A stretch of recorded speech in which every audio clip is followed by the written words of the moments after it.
If you're headed to a Magic the Gathering pre-release, whether it's your first time, you haven't been in a while, or you go to every pre-release, this is the video for you. Hi, I'm ZBexx, a professional cosplayer and trading card game personality, and an MTG ambassador for the newest set coming out, Tarkir Dragonstorm.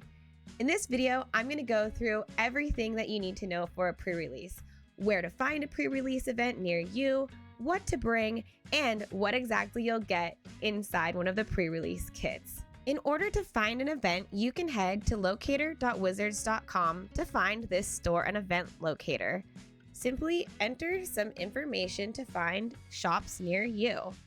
Here, you can filter events and choose a Magic pre-release in order to see what events are going on near you and what days they are happening on. This one is my sponsor, Addictive Behaviors, and let's check out more of the event details. You can see the cost, the start time, the location, and more information about the store. You can also find more store details by clicking on the event. Some events, like this Dragonstorm Tarkir pre-release, are going to be super popular, and you'll definitely want to sign up early to reserve your seat. It might be an online sign up, you might have to go in store, but contact your local game store that's hosting an event to find out all of the details. You can also do a take-home pre-release kit where you don't have to play at the store, but both slots for the in-store events and the take-home events are limited, so again, contact your local game store. Let's go over what to bring. You won't need this because that's something that the store will provide.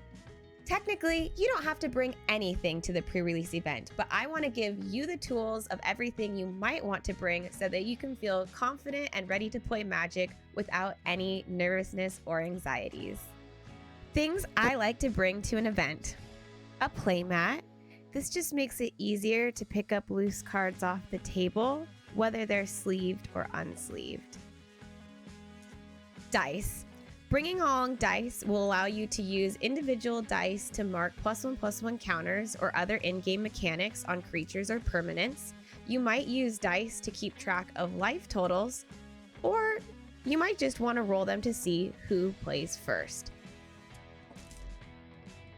A pen and paper to keep track of your life total. Now you can use the spin down dice that you get or others that you have, but one thing that I don't like is if you accidentally bump it, it can change your life total, and having it notated by pen and paper makes it really easy to go back and see exactly what the correct life total should be. When there's a lot going on with new cards and new players, just having the life totals written down makes it one less thing that if you get lost at a point in the game, it's easy to come back and find where things should be. Sleeves. Using protective covers on your cards will make it easier to shuffle, and if you open any expensive cards, you know that you won't be dinging up the edges and reducing any potential trade value. We can have nice things. And a deck box. A deck box does come with the pre-release kit, but I like having my own box to carry around because everybody's pre-release kit is going to be the same cardboard box. This will allow you to have something to keep your cards in and know that it's yours. You might have seen that I had something inside my deck box already, and this is one of my favorite things to bring to a pre-release. A basic land kit.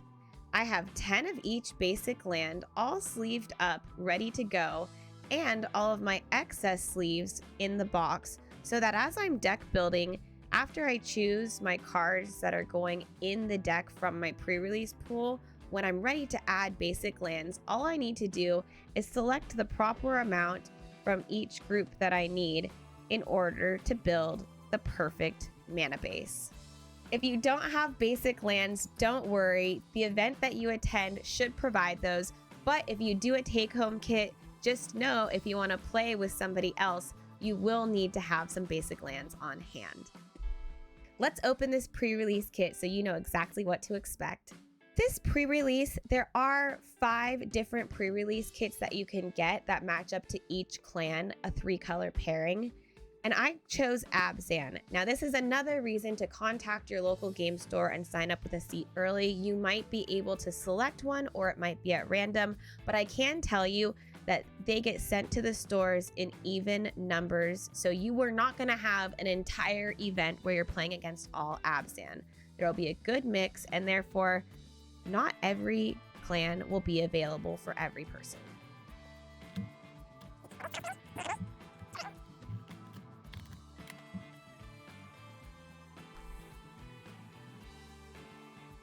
Cute welcoming message.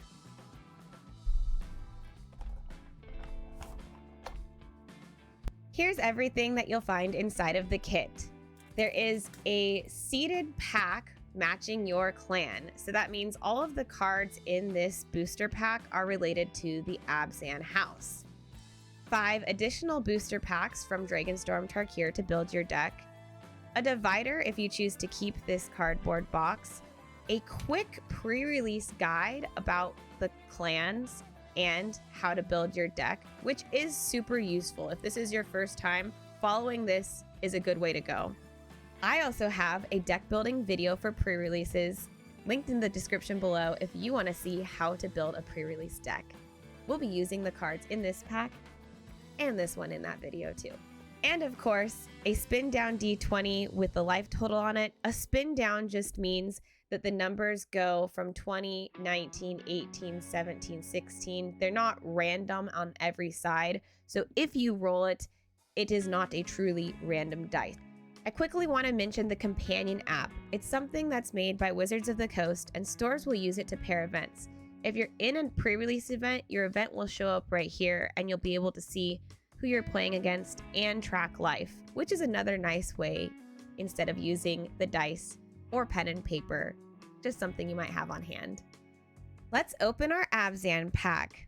First, I have my promo rare, the Lacid Prowler. Each themed pack will come with one rare or mythic rare that matches your house's colors. And even though this one is mono green, and for Teamer, it still has a +1/+1 counter theme. So technically it fits Azban. I paused so much there. I'm kind of surprised that I got a Sultai rare in my Azban seeded pack, but we have to remember that monocolored cards are shared between more than one clan, so maybe I'll see some other Sultai or Teamer cards in my pack. Let's go. Yathan Road Watcher, truly Azban, thank goodness.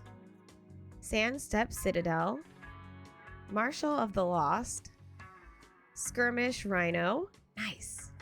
Krumar Initiate, Reputable Merchant, Azban Devotee, Desiot Earthcarver, Arishan Sunshield, Sagu Wildling, Osseous Exhale, Embermouth Sentinel, Dragon's Prey, and Scoured Barrens.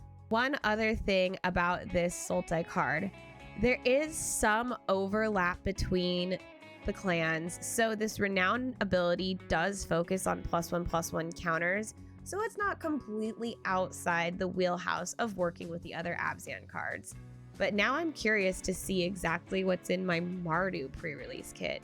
Now let's see what's in the other 5 packs. Agent of Kotis, Dragonback Lancer, Fire Rim Form, Dragon's Prey, Snakeskin Veil, Humbling Elder, Summit Intimidator, Hardened Tactician, Breaching Dragonstorm, Lion Wait, Flamehold Grappler, there's my rare. But in the play boosters, there's an opportunity to get more than one rare, Naga Fleshcrafter, and a foil, Riling Dawnbreaker. And another foil, Thornwood Falls. Worthy Cost, Sagu Pummeler, Unending Whisper, Arishan Sunshield, Shock Brigade, Azban Devotee, Unburied Earthcarver, Aggressive Negotiations, Glacial Dragon Hunt, Desperate Measures, Kintree Severance, and a rare in our colors, Severance Priest. That's always exciting to have an on-clan rare. And foil, Narset's Rebuke. Tranquil Cove, Champion of Dushan, Agent of Kotis, Dragonback Lancer, Fire Rim Form, Dragon's Prey, Embermouth Sentinel, Teamer Tawnyback, Rainville Rejuvenator, Venerated Stormslinger, Frontier Bivouac, Sunpilled Curlin. Whoa, Roar of Endless Song. That's a beautiful saga. Roamer's Routine, and our island. Fortress Kinguard, Devoted Duelist, Nightblade Brigade, Roamer's Routine, Dispelling Exhale, Sibsig Appraiser, Heritage Reclamation, Dalkovan Pack Beasts, Rainville Rejuvenator, Ythan Tomguard, Frontier Bivouac, Herd Heirloom.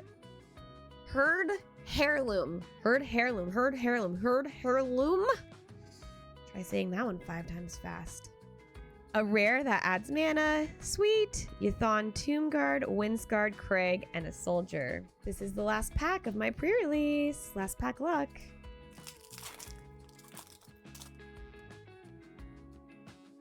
Trade Route Envoy, Focus the Mind, Mardu Devotee, Meticulous Artisan, Feral Deathgorger, Piercing Exhale, Jade Cast Sentinel, Channeled Dragonfire, Effortless Master, Teeming Dragonstorm, Nature's Rhythm, Ython Road Watcher. Look at this Azban pool shaping up. And Skirmish Rhino. Let's go. Little snaps for the Rhino. Once you've opened all of the cards from your pack, you're ready to deck build. You'll build a 40 card deck using about 23 cards that you opened and 17 lands, and you'll have about 45 minutes to complete this process. Now you're ready to play against somebody else who's done the exact same thing. It's all fun. Everybody's getting a chance to look at the new cards and play with them for the first time. So just know everybody's going to be doing a lot of reading and asking, what does that card do? So it's okay if you have those feelings too. If you want any deck building tips or to see what's in the contents of this second pre-release pack, make sure to slam the subscribe video and check out my other Dragonstorm Tarkir videos. You're gonna have so much fun at your pre-release event. Just remember, you are fabulous.